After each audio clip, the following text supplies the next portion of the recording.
Bon, bah, un nouveau podcast avec Edgel Joe. Bonjour. Donc, ça va être plutôt un thème vieux bouquin Bon, oui, pourquoi pas. dans l'ensemble. Hmm.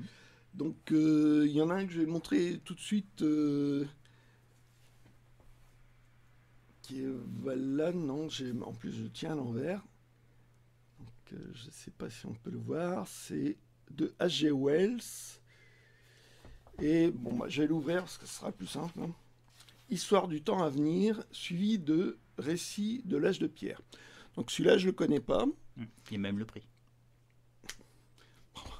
T'es d'indiscret, toi. Bah, c'est marqué. Oui, bah. Oh. Donc H.G. Wells, il est connu surtout pour La Guerre des Mondes, Hmm. L'Homme Invisible, euh, Quand le dormeur s'éveillera, peut-être. Ouais, je le connais pas celui-là. Ah, bah je l'ai lu. Et, euh, bon, mon intérêt était en dents de scie. Hmm. Et puis, il y a des passages, je me dis, ah, ça fait vachement steampunk. Mais non, crétin. C'est son époque. C'était son époque, donc ça ne pouvait pas être steampunk. Il y a la Donc machine voilà. à voyager dans le temps aussi. La machine à voyage dans le temps, Mhm. l'île du docteur Moreau. Aussi. Ouais, moi j'aime bien H.G. Wells. Hmm, hmm. Et j'en ai trouvé d'autres. Et celui-là, bah, je l'avais toujours pas lu. Et donc Mercure de France. c'est édité au Mercure de France. Donc en plus c'est sympa, c'est une jolie machin, une jolie édition quoi, reliée et tout. Mm. Et il y a ce truc-là. Est-ce que tu sais ce que c'est, toi? Apparemment, au-dessus, il est marqué un justification du tirage. Et ça, je dois bien avouer que je cale. Ça ressemble à Parce un que ex-libris, mais c'est pas un ex-libris. Il a été tiré de cet ouvrage, cet exemplaire. Bon, ça, c'est le tirage de tête sur papier de Hollande. Tu sais d'où ça vient d'ailleurs le tirage de tête? Ça, j'ai su Non. ça il n'y a pas très longtemps. Ah, bah vas-y. Alors le tirage de tête, simplement, c'est que à l'époque, c'était pas le même système. C'était des petits, on faisait la page en plomb et c'était donc pressé. Et ce qui fait qu'à force, le plomb, à force des passages et de la pression, les plaques s'abîmaient peu à peu. Ouais. Donc généralement, ce qu'on publiait au début, les pages étaient de meilleure qualité, les lettres étaient de meilleure qualité. Et donc, ce qui fait qu'au début, on utilisait un papier qui était différent. Tu vois, regarde, si tu reviens, en fait, c'est du papier. Tu as le type de papier. Ah oui, là-dessus. Voilà, c'est du papier de Hollande. Et donc, c'était numéroté de 1 à 7. Et après, on utilisait ce type de papier qui est un petit peu plus jaune, un petit peu. Et donc, ce qui fait que ceux qui avaient le meilleur papier étaient mieux imprimés que les suivants. Donc c'est les premiers, c'est les tirages de tête, quoi. Voilà, c'est vraiment c'est pour ça qu'on appelle ça un tirage de tête. Mais bon, en BD, bah, tu connais ça, hein. Maintenant ça pue le même sens, soit même C'est pas du tout le même pas du sens, tout ce sens-là d'ailleurs. il me semble. Oh, oui. Donc voilà, donc celui-là, je vais le découvrir. Mhm. Donc moi, j'en ai lu d'autres. Il y en a un que j'avais trouvé comme ça, c'était Enfant des étoiles. Mhm. Alors, il a été édité que 2 fois. Donc la première fois comme ça, et puis il y a eu une édition folio dans les années 80, alors que ça, je sais plus, c'est dans les années 40 ou un truc comme ça. Ah, super. Et bon, c'est l'histoire qui est pas très super quand même, hein. Oh, c'est un truc, c'est une rumeur auto-réalisatrice un peu. Enfin, le mec se dit que sa femme, bah, elle n'est pas terrienne, elle doit être martienne ou un truc comme ça. Et puis plus ça va, plus il a des soupçons. Enfin, c'est. Alors je te dis pas la fin. Elle vient de Vénus en fait. Et les hommes viennent de Euh, Mars. Ouais, non, mais c'est un truc bizarre. Donc j'ai eu l'occasion de le trouver. Mhm. Je l'ai lu. Ça me laissera pas un grand souvenir. Mais bon, c'en était un qui sortait bah, des plus connus, quoi. Mm. Donc tu m'as dit que. Il me semble que tu m'avais dit que H.G. Wells était dans cette revue, non? Je sais Je plus. sais plus. Ah mince. Comme d'habitude, en fait, je n'ai pas vérifié, je savais pas du tout le sujet. H.G. Wells, c'est possible. Bon, Conan Doyle, bon, c'est évident puisque c'est marqué là, mais Je peux vérifier, je vérifierai pour voir s'il y a du H.G. Wells. Bon, bah, j'ai raté mon coup. Alors. Non, c'est possible. C'est possible qu'il y en ait. Mais en tout cas, il me semble qu'il y a un peu pas Gaston Leroux, ou un truc comme ça. Oui, oui, Ouais. je sais tout. Bah, En fait, il y dessus. avait, bon, il y avait bien sûr Arsène Lupin et Gaston Leroux aussi. Alors Gaston Leroux, il a commencé dans l'illustration. Le premier, en fait, le mystère de la chambre jaune, c'était dans l'illustration. Mais il y a des Gaston Leroux qui sont dans Je sais tout. Donc là, j'avais réussi à en trouver un, j'étais content. Mm. Au moins, j'en avais un. Et donc, voilà, le début Le ciel est empoisonné, avec des illustrations de temps en temps. Voilà. Donc, vachement sympa. Mm. Donc, en disant un peu moins n'importe quoi, ça, c'est un cadeau de ta part. Hein. Les premiers hommes dans la Lune d'H.G. Wells, c'est, ouais, Voyage dans la Lune, c'est un petit côté Méliès, quoi. C'est complètement fantaisiste. Il y a un espèce de carburant, enfin, un anti-gravité, enfin, c'est fait... Jules Verne était pas d'accord du tout sur la façon de faire de Wells là-dessus, mais bon, il s'en fout. Le système de Jules Verne aussi, comme c'est tiré normalement dans son livre, en fait, c'est tiré à partir d'un gros canon. L'accélération serait trop intense au début, tous les voyageurs seraient embouillis. Il avait une théorie Jules Verne, quoi. Oui, même si elles étaient fausses, il y avait une partie théorique. Alors que là, pas du tout. Wells, il s'embête pas avec ça. Et c'est bien rigolo comme histoire, quoi. Ouais, ça fait encore partie des collections que j'aime bien, moi, où il y a des illustrations à l'intérieur. Ben oui, tu sais bien que t'aimes bien, parce que tu l'avais en double et tu as eu la bonne idée de me l'offrir. Alors, un truc, c'est pas toi qui me l'as offert, mais alors c'était quasiment cadeau de la part du vendeur, parce que il m'avait fait pour rien. Voilà. Une belle édition de La Guerre des Mondes. La nouvelle collection illustrée. Voilà, donc il a reçu, mais moi ça me gêne pas. Et voilà. Encore un Kellman Levy. En fait, c'est la même collection, sauf que ça bénéficie d'un cartonnage. Quoi. Ah oui. Et là, ouais, c'est des illustrations pour cette édition-là. Je ne sais pas combien de fois il a été illustré La Guerre des Mondes, mais à chaque fois, c'est l'occasion d'avoir des jolis, quoi. Et moi, je l'ai lu, j'ai mis vachement longtemps à le lire. Je l'avais avec les illustrations Pierre Jacobs, qu'il avait fait pour les premiers numéros du journal Tintin. Et moi, j'ai adoré parce que les personnages n'avaient rien d'héroïque. Les mecs sont dépassés. Il y a un militaire velléitaire, un curton, ou protestant ou catho, je ne sais plus, mais complètement dépassé. Enfin, ils ont chacun leur lubie. Et le personnage qu'on suit n'a rien d'héroïque, quoi. Il se retrouve. Et ça se passe au 19e siècle. Donc c'est des calèches. C'est pas le film des années 50 et c'est pas le film avec Tom Cruise et bon là les terriens se font vraiment rétamer la gueule et c'est pas grâce à eux, enfin les martiens perdent, mais c'est pas à cause d'eux, quoi. Et apparemment, d'après ce que j'ai lu quelque part, c'était une parabole de la colonie, quoi, parce qu'il était contre les colonies, d'après ce que j'ai lu. Et c'est si les hommes blancs se faisaient coloniser, là ils se font coloniser par les martiens. Et c'est quand même bourré d'ironie et c'est toujours très lisible. Et l'île du docteur Moreau, je l'ai lu il y a quelques années aussi, donc il n'y a pas très longtemps. Et il y a une scène, une scène de repas qui m'a scotché Ah ouais. en me disant, je peux pas en dire plus, faut le lire. Hmm. Il y a un repas entre deux personnes et il y a un truc qui se passe en arrière-plan et cette scène m'a scotché, moi. Je me dis, vache, c'est un truc du fin 19e, début 20e. Waouh! Alors, tu connais beaucoup plus Wells que moi parce qu'en fait, certains livres, je les ai, mais je les ai pas lus. Ils font partie des livres que je dois lire.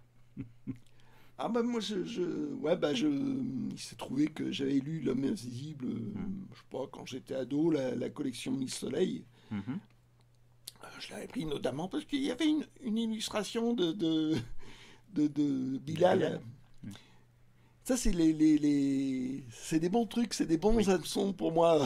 Totalement. Ouais. Je pars de la BD, du Mhm. machin, comme j'avais parlé de Drouillet avec Salammbô, et je me retrouve avec le bouquin de Salammbô. Mhm. Avec le bouquin Salammbô, bah, je l'ai chez moi. Mhm. C'est pas à cause de Flaubert, hein. Franchement pas.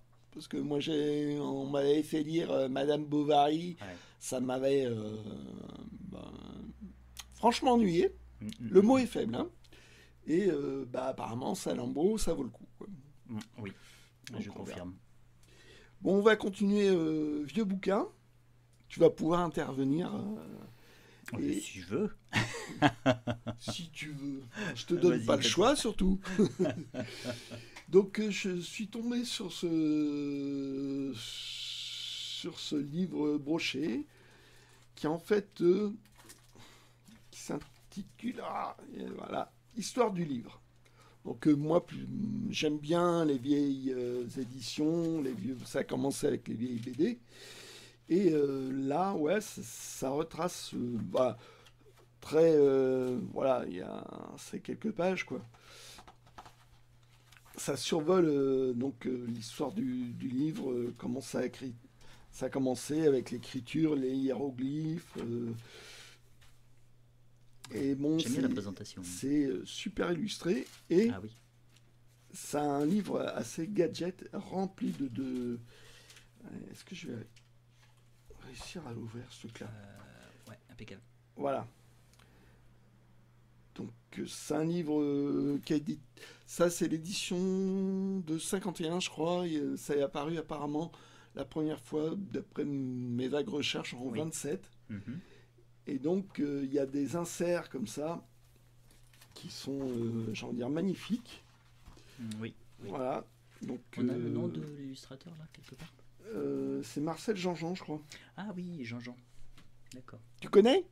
Oui, je l'avais déjà vu dans un livre pour enfants. Et j'avais bien aimé en fait son type de dessin. Ah, il faut que je parle plus près du micro, c'est ça? Ouais, je pense, oui, parce que là, plus ça va, plus tu chuchotes. Je chuchote. Parce Et que... là, c'est les gens qui écoutent qui vont s'endormir, hein. Donc voilà, donc un manuscrit de Victor Hugo. Ah. Un petit Donc, voilà, facsimilé. un petit Sympa. facsimilé. Et c'est vraiment truffé de trucs avec bah, l'évolution. Bah, on parle de Gutenberg. Gutenberg, ok, c'est le nom qu'on a retenu, mais il y a eu pas mal de gens, c'était dans l'air du temps. Donc voilà, toujours des pages collées, une feuille de papier différente. Oui, c'est vrai qu'on parle beaucoup de Gutenberg parce que c'est le plus connu, mais Voilà. Donc puis c'était à Strasbourg. c'est la Bible de Gutenberg, une page de la Bible de Gutenberg. Et donc c'est les éditions. Voilà. Mais je crois qu'il y avait déjà des presses pour imprimer des livres en Corée qui Ouais, sont puis même beaucoup plus anciennes. Même la Chine, quoi, je veux dire. Oui. Mais l'avantage, c'est les 26 caractères. Le fait qu'il y ait 26 caractères, c'est un avantage quand tu veux composer une page pour imprimer en livre. Sinon, quand ce sont des idéogrammes, c'est beaucoup plus difficile. Oui. Donc voilà, c'est... Chez Aristide qui est. Donc après, ben, on tombe, il parle de la librairie qui est, de voilà, librairie Aristide qui est un imprimeur et qui fait des encyclopédies. Des encyclopédies. L'encyclopédie qui est. Voilà. Et après, c'est une bonne grosse pub Ah pour les ouais. encyclopédies qui y est. Ça, j'avais pas vu. Eh D'accord. ben moi, c'est en lisant que le ton change Mhm. et hop, et voilà, monsieur Aristide qui est, voilà, Avec la photo de Monsieur avec Quillet. la photo, J'adore les moustaches. voilà. Et bon, ça présente aussi les différentes techniques pour imprimer, Mhm. et notamment les illustrations. Et donc, Mhm. les encyclopédies qui est sont bien illustrées, sont très claires, sont pédagogiques, adhérées, on peut payer en plusieurs fois. Signé par là. Voilà. Mais bon, l'objet, je trouve vachement sympa. Ouais, ouais. Voilà. Et je vais montrer un autre petit truc que j'avais trouvé par rapport au livre, qui est ce truc-là. Ah, je connais pas ça. Alors, l'art d'aimer les livres et de les connaître. Moi. Donc, tu ouvres.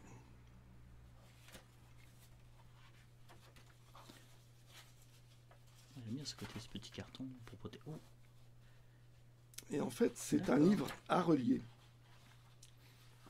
Voilà. Il n'est pas massicoté. ah oui. Il n'est pas... Ah oui, il est vraiment. c'est à... Retourne de côté. Ah, Il y avait attends. quelque chose là, j'ai vu quelque chose.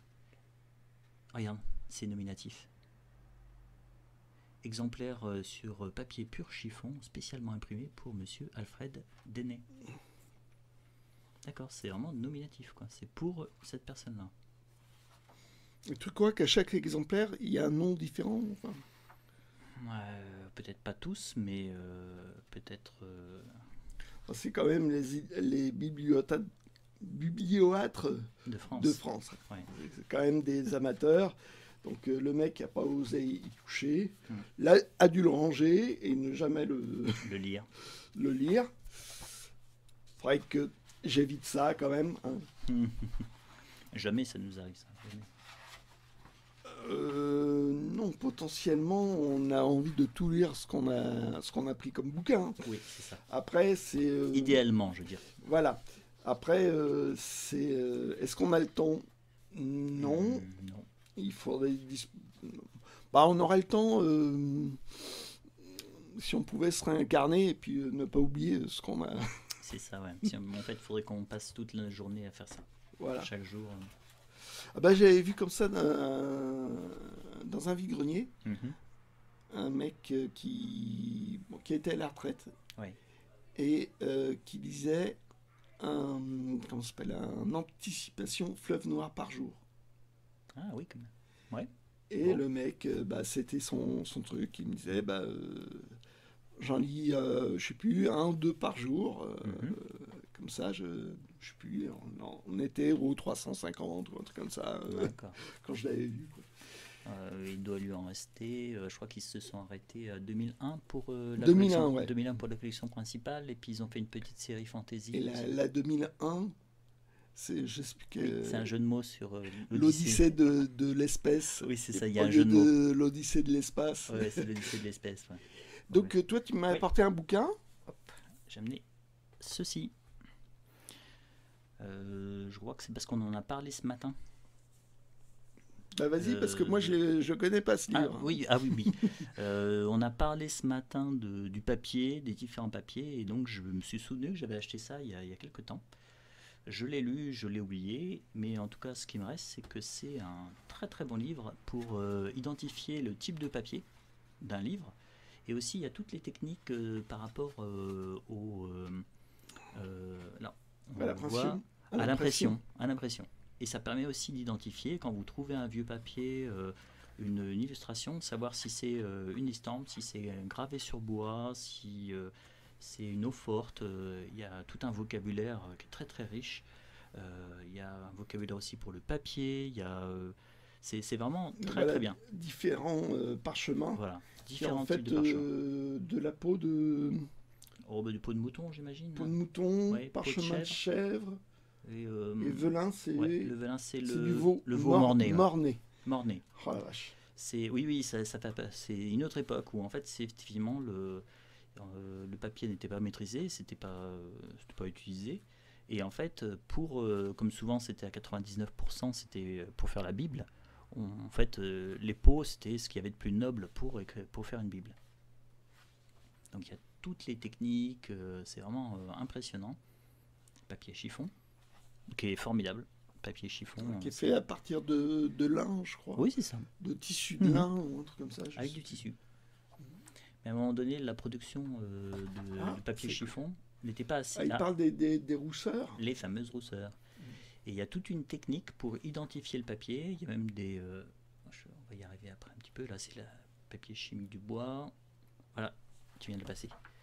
Un exercice d'identification qui permet en fait de savoir quel type de papier suivant les défauts.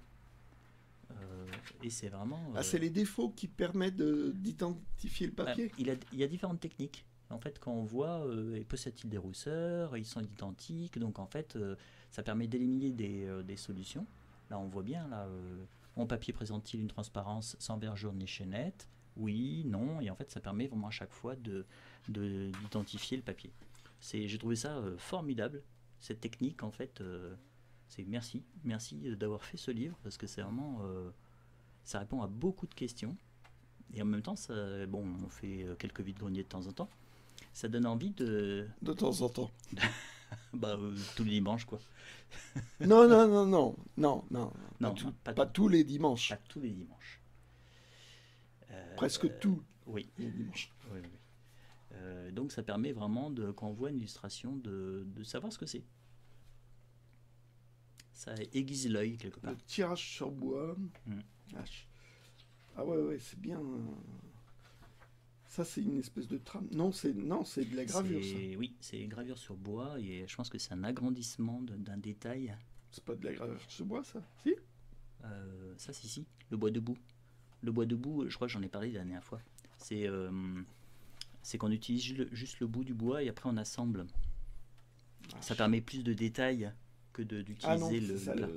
Ça, c'est le burin. Ça, c'est le burin. Ouais. Non, c'est voilà, l'eau forte. Alors, là, c'est avec de l'acide qui creuse le métal. Le cuivre, c'est ça. L'aquatine, alors ça, je ne savais pas du tout que ça existait. L'aquatinte. Je sais pas. C'est pour faire des couleurs. En tout cas, c'est... ton truc, c'est un sacré... C'est extrêmement pointu. Oui. La manière noire. Oh la vache. Il y a de ces trucs. Ouais, mais surtout le talent des graveurs pour réussir ces détails. C'est impressionnant. Ouais. Donc bref. Ouais. Un livre vraiment, quand on s'intéresse à tout ce qui est vieux papier et puis à l'illustration, c'est vraiment une chose à voir. Il faudrait presque que je le lise, ce bouquin. Bon. Donc voilà, c'était sur les différentes imprimeries, un truc comme ça. Alors moi, j'ai montré d'autres vieux bouquins. Hop, merci. Que j'ai lu il n'y a pas longtemps. Donc c'est Paul Divois. Voyage excentrique, c'est pas voyage extraordinaire à la Jules Verne, c'est voyage excentrique. Donc c'est les 5 sous de Lavarède. Donc Lavarède, c'est un espèce de journaliste bohème qui fait un héritage,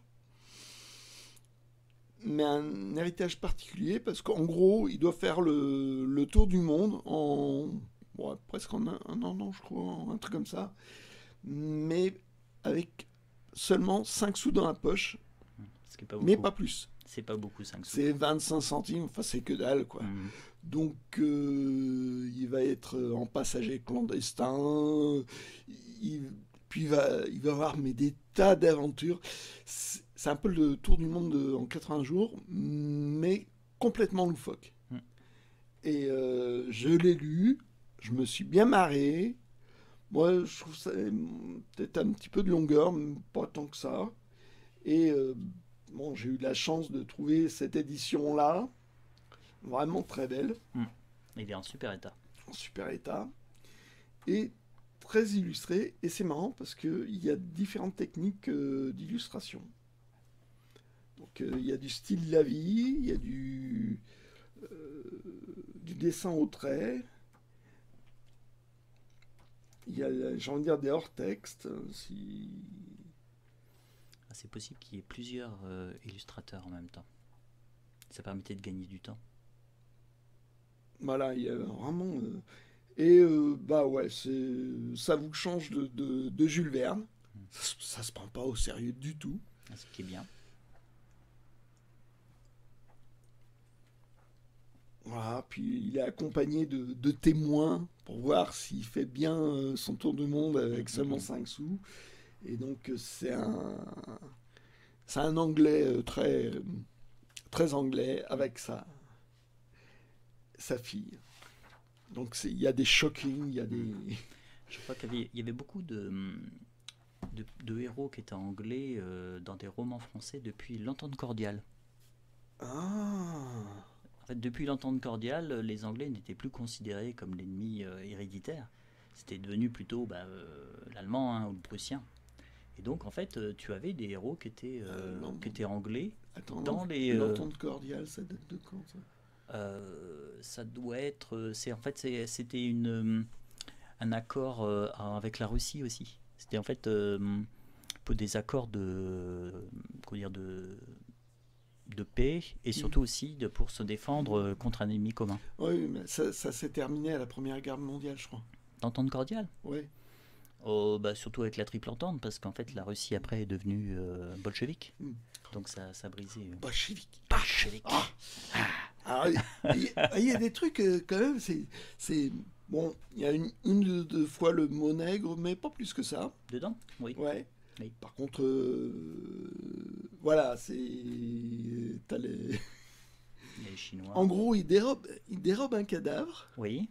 pour le compte de quelqu'un, Mhm. et il va se coller dans le... Dans le cadavre. Non, pas dans le cadavre, Dans le cercueil. mais dans le cercueil. Ah Il va oui. voyager en cercueil, D'accord. un cercueil qui va aller d'Amérique en Chine. Mhm. Et bon, bah, il dérobe le cadavre. Fou. Tout va bien. C'est quand tu lis ça maintenant.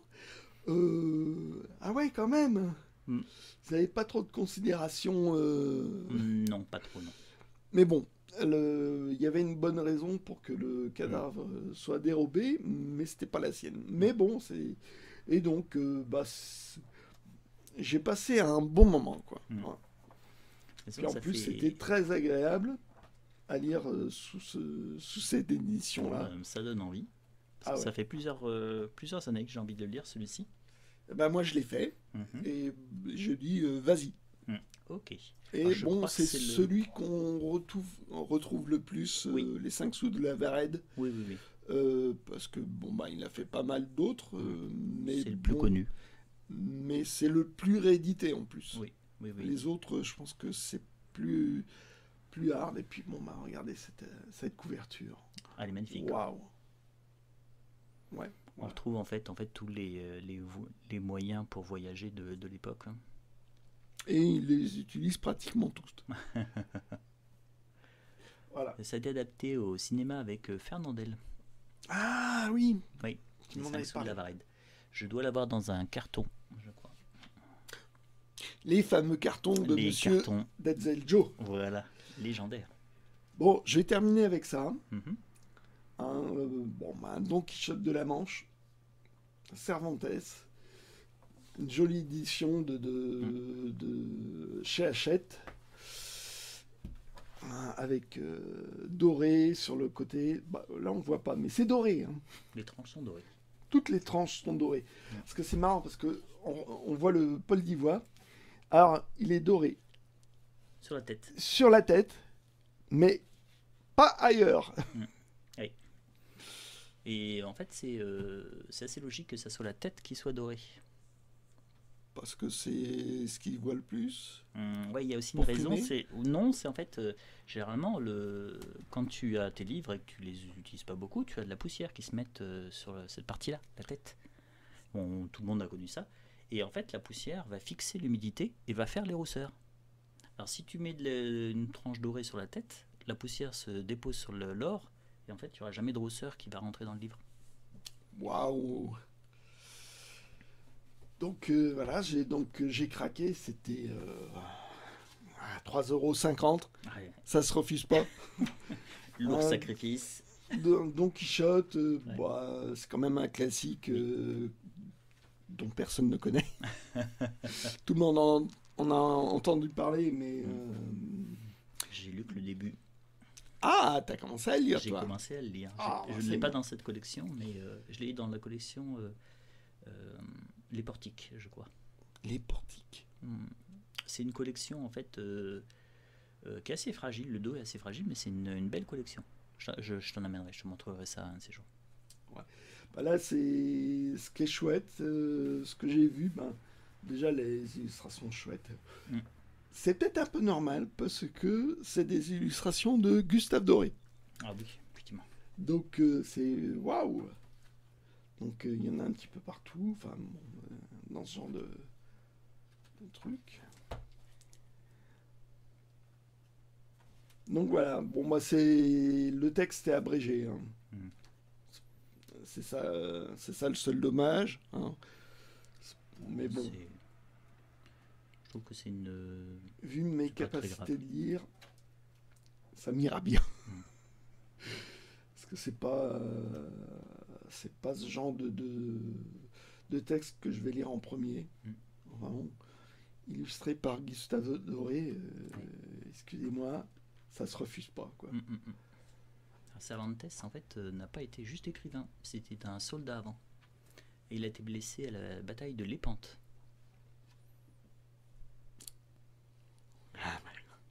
C'est vrai. Et voilà, comment étaler encore mon ignorance Je suis désolé. pour la deuxième fois. On hein. va refaire la prise. Non, non. Non, mais... J'ai toujours trouvé Cervantes, ce roman incroyable, parce que c'est vraiment c'est la première parodie des romans de chevalerie. Donc quelque part, c'est un petit peu le Terry Pratchett de l'époque, où il se moquait d'un autre type de roman. Ouais. Bon, bah, je crois qu'on va arrêter là, pour Ah cette oui. fois-ci. Oui, oui, oui. Bon, bah, une prochaine, hein. À une prochaine. Ouais. Et puis, bon, bah... Alors, mettez un pouce bleu, partagez la vidéo, Mm. parce que je voudrais que ça dépasse nos auditeurs habituels. Oui. J'aimerais bien, pour avoir des réactions de d'autres personnes que je connais pas, pour... Ouais, il faut que tu mettes un titre putaclic. C'est un petit peu. Ouais, soyons putes. Allez, soyons putaclic. Bon, allez, à une prochaine. Ciao.